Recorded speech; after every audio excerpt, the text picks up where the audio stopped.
Sentosa Avenue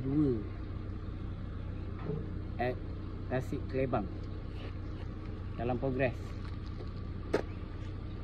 Dijangka siap 2027 penghujung. Fasa 1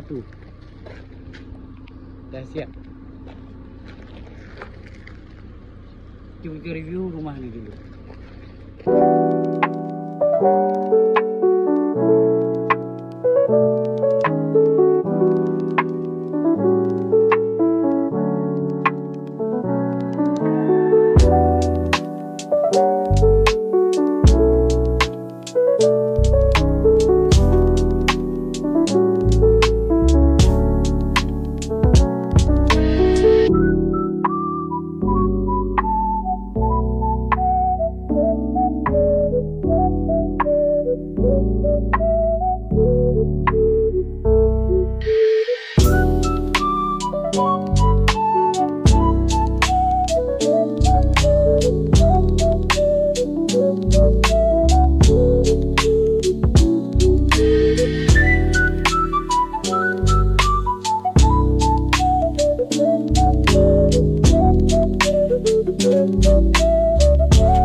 Sentosa Avenue at Tasik Kelebang 2. Rumah teres satu tingkat berluasan 22 x 70, mempunyai 4 bilik tidur dan 2 bilik air.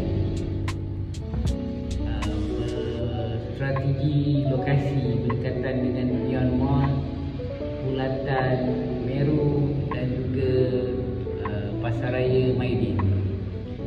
Jika anda berminat dengan rumah ini, hubungi saya dengan hanya memerlukan booking sebanyak 500 sahaja. Bye.